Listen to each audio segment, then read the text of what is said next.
people. It's got to stop. It's got to stop. But the purpose of this is to say that this is a very big deal we've made. This is billions of dollars worth of military equipment is going to be purchased from the United States, going to NATO, etc. And that's going to be quickly distributed to the battlefield. Ukraine will take it up. And, you know, say what you want about Ukraine. When the war started, they had no chance.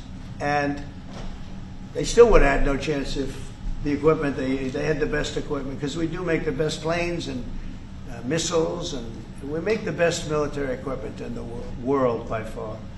And we have new things coming out that are beyond belief. And I'm very excited about the Golden Dome. It's going to give us very strong protection. We've already started that. But they had courage, because somebody has to use that equipment. And they fought with tremendous courage, and they continue to fight with tremendous courage. But they don't have, they're losing on equipment, and Russia's really taken a very positive, very strong, I mean, what they've done the last couple of weeks. Without military reasons. So what they are doing is 700 drones a day, missiles, bombing cities. This is not because of military goals. It is just creating panic, keeping people out of their sleeps, hitting towns. It's really terrible, and it is meaning a lot of people lose their lives, but also the infrastructure, whole cities being Well, they're wiping out the electric. It's going to take years to rebuild it. That's going to be the next problem. Because, but that's going to take a long time. Cities, many of the cities are knocked down to the ground. Many of the people have left, but many have stayed. I don't know. They actually stay. Most have stayed. Actually, it's incredible that they stay, and knowing that a missile could be hitting your apartment house, and your apartment house that you're sitting in could collapse on top of you. And they do very heavy construction. They don't use rebar. They do very thick concrete construction. Those are heavy buildings, big buildings, and heavy buildings, and they collapse like they're made out of paper. It's unbelievable to see this happening with people, so many people being killed. So we think we're going to make progress, and we hope we're going to make progress. In the meantime, we're going to get you good service on what you need. And we really became friendly with NATO this last meeting. You know, we went from 2% to 5%, which everyone said was not even a possibility. They weren't paying 2%. Many of them were paying much less than 2%. But even those, since you became president, all committed to the 2% before the summit. And now collectively we committed to the 5%. That's right, they did. And they've been very good. And I think I made a lot of friends over there. We had a couple of days of very intensive talks. And they're great people. They're leaders of countries. Leaders of countries. Many of them great countries, some of them smaller countries, but for the most part, I'd say very solid, strong countries, and very successful. Some of them are among the most successful countries in the world.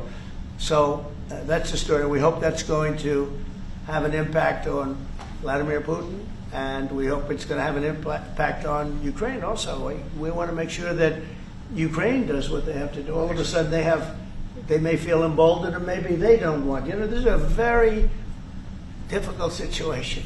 Ukraine wants a peace deal. I think so. And they will stay committed to that, there's no doubt. They want it. But the Russians have to become They have serious. to continue to want it, though. Yeah, I agree. But you and I will make sure of that. All of a sudden they get no. You and I will make sure of that. We'll make sure. I feel confident that they will do what has to be done. Plus, we have certain parameters that both sides know, and we already know what should be done. So I think that's going to be it's going to be very strong. We want everlasting peace. Any questions, please? Yes. Thank you, Mr. President. What was the tipping point for you in making this decision? Was it a conversation with President Putin? Was it a piece of intelligence? And why are you giving 50 more days? I think I think it's a very short period of time. I think, don't forget, I've just really been involved in this for not very long. And it wasn't initial focus. This is a Biden war. This is a Democrat war, not a Republican or Trump war. This is a war that would have never happened. It shouldn't have happened. A lot of people being killed. When the final numbers come in, you're going to see a lot more people are being killed in this war than you think, than you've been writing about. It's a very deadly war. They're all bad, but this is a very deadly war. The numbers are going to be far greater. When an apartment house comes down, and they say 2 people were slightly injured. No, many people were killed. And those numbers will be at some point accurately reported. So far they're not. It's a deadly war. I think that you're just going to see I think you're going to see strong movement. I hope so. I hope so. And what about the secondary tariffs are very, very powerful. What about the tariffs that the Republicans in the House and the Senate have ready? Those Yeah. were 500%. Sure. Why are you doing 100%? Well, the Republicans are moving very strongly in the Senate, giving us total control of it, but I'm not sure we need it, but it's certainly good that they're doing it. And Lindsey Graham's working hard. The whole John Thune, all of them, they're all working hard, and they're in coordination with Mike Johnson, Speaker in the House. And I think they've actually crafted a pretty good piece of legislation. It's probably going to pass very easily, and that includes Democrats. And there are some little tweaks, but I don't want to say I don't need it because I don't want them to waste their time. It could be very useful. We'll have to see. But we can do secondary. We're probably talking about 100% or something like that. So can you clarify We can do for me? secondary. We can do secondary tariffs without the Senate, without the House.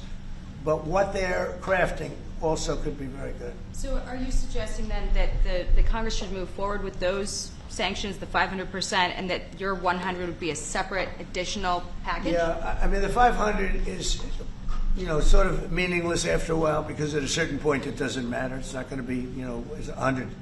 100 is going to serve the same function. But yeah, I have it at 100%. They may have it. I don't know what they're going to end up with. They may have it at 100 too. They may have it at 500. But they're doing some good work in the House, and I think in the House and the Senate. And as you know, they're coordinated, and they can have it done quickly. They said they'll have it as quickly as I need it. So we'll see. We're talking to him. In fact, John Thune's coming over later on to talk. Did you call for it yet? Yeah, he's gonna come over. Thank you, Mr. President. Is it your view that Vladimir Putin mischaracterized his dedication to? Is it your view that Vladimir Putin misguided, did not clarify his intention to a peace deal? Well, and what happens now in the next phase? Is there? We're going to see. I mean, we're going to go for a period of time. Maybe he'll start negotiating. I think I felt, I don't know about you, Mark, but I felt that we had a deal about 4 times. Mm-hmm. And here we are, still talking about it. And he didn't send serious people to the negotiations. So I remember that you were able, with Marco Rubio and with Steve Witkoff, to get these talks going in Istanbul. Yep. I remember I was myself in Turkey for NATO business in May, and we really put pressure on the Ukrainians to send a senior team into Istanbul, and they did. But then the Russians came up with this historian explaining history of Russia since 1250. We thought, and I thought, we should have had a deal done a long time ago. But it just keeps going on and on and on. And every night people are dying. A lot of Russian soldiers are dying, by the way. And a lot of Ukrainian soldiers too. But a lot of Russian soldiers are dying. 100,000 Russian soldiers since 1st of January. Since January. 100,000 Russian soldiers dead since January. So if anybody in Moscow is listening to this, again, 100,000 dead Russians since January. This is what President Putin is doing at the moment. Yeah, please. Will these be Patriot missiles specifically, or Patriot batteries that you're planning? And Everything. when do you everything? It's Patriots. It's all of them. It's a full complement with the batteries. And when do you expect them to arrive in Ukraine, sir? Well, we're going to have some come very soon, within days actually, because a couple of the countries that have Patriots are going to swap over, and will replace the Patriots with the ones they have, and Matt will coordinate with NATO. But so it's going to be, they're going to start arriving very soon. And this afternoon, Boris Pistorius, the German defense minister, is visiting Pete Hegseth, the Secretary of Defense, and we'll discuss also, I think, on this whole Patriot thing. Norway is involved, so that's on the Patriots, but this whole deal is also about missiles or ammunition, so it's broader than Patriots. We have one country that has 17 Patriots getting ready to be shipped. They're not going to need them for them. So we're going to work a deal where the 17 will go, or a big portion of the 17 will go to the war side. Mr. President. That can be done very quickly. Mr. President. Mr. President, Yeah, please. could this transaction with NATO be viewed as a step towards achieving peace, letting Putin know that now Zelensky has a little bit more powerful tools in his tool chest, and maybe that brings him to the table to achieve peace? 'Cause I know that you wanted to do that. Brian, that's what we've been saying. I think you might have